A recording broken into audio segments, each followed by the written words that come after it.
M. Dias Branco, o lucro caiu 21%, vamos entender um pouquinho melhor. Então, mirando no futuro presente, futuro barra presente, né, cada vez mais latente na vida de clientes e consumidores, avançamos fortemente no mercado virtual, o e-commerce, com venda de produtos diretamente na casa do consumidor por meio de parcerias com aplicativos de entrega. Então, sinceramente, eu não entendi muito bem essa parceria, né? Como é que fica essa questão dos mercados, se eles vão conseguir, se ela está vendendo mais caro nesses aplicativos ou se está vendendo o mesmo preço, porque acaba gerando uma determinada concorrência, né? Eu não sei também se esses aplicativos colocam a margem deles como se eles funcionassem com mercados, né? Acredito que seja isso, porque se tiver algum desconto muito maior por aqui do que nos mercados, a galera só vai comprar por aqui, né? Mas acredito que tem aí essa margem dos aplicativos, né? Mas não sei, porque normalmente quem joga a margem não é o aplicativo, né? É a própria empresa quando vai, sei lá, vender um restaurante, por exemplo, vai te entregar comida, a margem é dele, não do iFood, né? O iFood ele cobra a taxa dele lá, mas ele não bota uma margem em cima dos produtos lá do restaurante. Mas vamos acompanhando aí. Interessante isso aí. No comparativo de 2020 e 2019, a receita líquida cresceu 18,8% em função do aumento dos volumes de 12% e do preço médio de 6%. Em 2020, a companhia aumentou a capacidade de produção e a produção total em 10% e 14%, respectivamente. Então, ao invés de desacelerar, ela acelerou, né? Receita líquida de biscoitos cresceu 12,6% e resultado do aumento do volume de 11,7%. Receita líquida de massa aumentou 28%, a receita líquida de farinha e farelo apresentou 26% de crescimento e a receita líquida de margarinas e gorduras cresceu 25,7%. Então a gente vê que foi um aumento realmente no volume e um pouquinho também no preço médio aí, de venda, né? Então realmente ela está repassando uma parte desses custos aí que ela está tendo para os clientes também. No ano de 2020, os custos de produtos vendidos, esse aqui que eu ia falar, né, representaram 72% da receita líquida, comparado a 69% em 2019, reflexo de aumento de 14,3% no custo médio do trigo, 48,9% no custo médio do óleo consumido e 17,3% no custo médio do açúcar consumido. Então, as matérias-primas delas estão aumentando de preço e com isso ela acabou repassando aí, você vê aqui no aumento do preço médio aí para os clientes também esse aumento. Então, quando a gente fala que uma empresa ela consegue também repassar parte da inflação para os consumidores e ela te protege também dessa inflação real, esse aqui é um belo exemplo, né? Então, a matéria-prima dela aumentou, o que ela faz? Ela vai lá e aumenta o preço dos produtos, né? Sinto muito, se ela cobra R$ 10 no pacote de biscoito, ela vai cobrar aí 10, aumentou aqui 10%, digamos que aumentou 10% o trigo, ela vai lá e aumenta 10%, 12% o biscoito, e passa para 11%, passa para 12%. Obviamente, tem todo um preço de mercado que ela leva em consideração e tal, mas no final ela acaba conseguindo repassar esse preço para os clientes, né? Por isso que as ações no longo prazo elas tendem a te proteger da inflação real, né? Do dia a dia das pessoas. Em 2020, a companhia registrou resultado financeiro positivo de 81 milhões versus 30 milhões em 2019. O incremento foi influenciado principalmente pelo reconhecimento de atualizações de créditos tributários extraporâneos, inclusão do ICMS da base de cálculo do PIS/COFINS. O EBITDA alcançou 974 milhões, 13% da receita líquida, um aumento de 26% em relação a 2019. O lucro líquido passou de 556 milhões para 763, registrando um crescimento de 37%. O resultado do ano foi impactado positivamente pelo crescimento da receita e negativamente pela elevação dos custos, resultado da desvalorização do real frente ao dólar e da alta do preço das commodities. Então, MD, o que você tem que analisar? CPV, que é o custo dos produtos.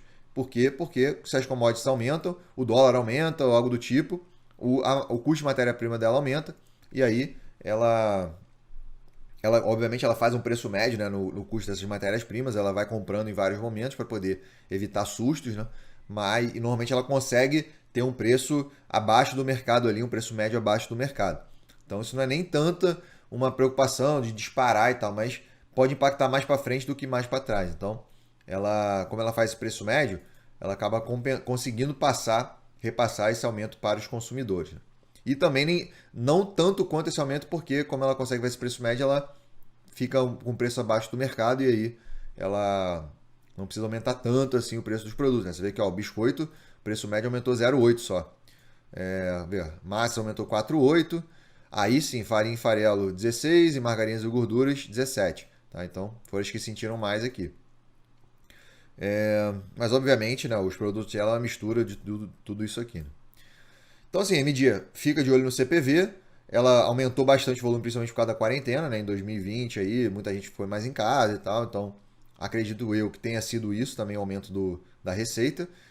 É, e conseguiu aí se recuperar, né? Analisando aqui no Fundamentei, a gente consegue ver aí uma melhora em relação a 2019, que tinha sido bem ruim. Você vê que 2019, 2018 para 2019 teve uma boa queda no lucro, no EBITDA também e tal, então ela foi bastante afetada nessa questão da margem, né?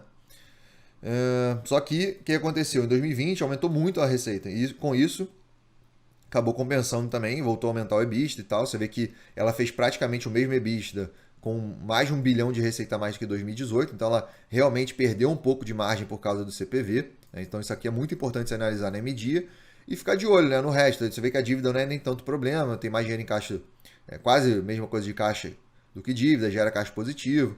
Então a questão da MDIA é principalmente receita e CPV, né? Que é isso que vai influenciar o lucro no final. Beleza? O resultado financeiro de vez em quando vai ter aí seus pulinhos, mas nada demais. Eu vejo assim que operacionalmente falando, a empresa tem que aumentar a receita, né? Faz parte. Você vê que ela mesmo superando aí 2 bilhões a receita de 2017, ela não conseguiu voltar para o mesmo lucro. Né? Então, mesmo com esses impostos aí, com esse resultado financeiro ajudando e tal, ela não conseguiu voltar. Né? Então é isso, né? Assim, de uma forma geral, continua uma boa empresa. Nada a analisar aqui, um payout mais focado em crescimento, lucro todo o trimestre de 2020, geração de caixa positivo. Então, receita crescendo, ó, basicamente um tesouro Selic, EBITDA que está patinando desde 2016, mas está voltando a subir aí com o crescimento da receita. Né? Você vê que ela perdeu bastante margem com o aumento do dólar nos últimos anos. A margem aí, ó. Tá vendo? 2016, ó, caiu para 9, 10, 11, agora está tentando se recuperar um pouquinho para voltar para casa dos 13, 15 que tinha antes lá. A dívida está subindo, mas o EBITDA está acompanhando, aí voltou a acompanhar pelo menos, né? Remuneração tudo tranquilo assim, nada demais. Então, eu acho assim, concordo com a média da galera, mais para boa do que para ótima. Eu acho uma empresa boa, nada assim, nossa, que maravilha, mas é uma das tops sim da bolsa, em termos de fundamentos, de resiliência, de equilíbrio dos balanços. É... E é isso, né? Não tem muito mais o que analisar aqui. Continuo achando uma empresa boa e o mercado está batendo nos últimos anos, principalmente por causa dessa queda de margem aí, né? Perdendo margem, o FCO também caiu, então a geração de você vê que o gráfico de cotação está muito mais parecido com essa queda do FCO do que do lucro, né? Ó. E aí o mercado meio que precificou esse resultado aí de 2020 como algo meio que atípico, que não sabe se vai se repetir de novo por causa por causa da pandemia, né? Se teve um aumento de consumo não só por causa do aumento dos produtos, mas também do aumento do consumo, né? Se isso vai permanecer aí para os próximos anos e como o mercado está meio reticente, você vê que a cotação também está influenciando isso. Então, é isso aí. Mas no longo prazo, né? Tá tranquilo. Ó.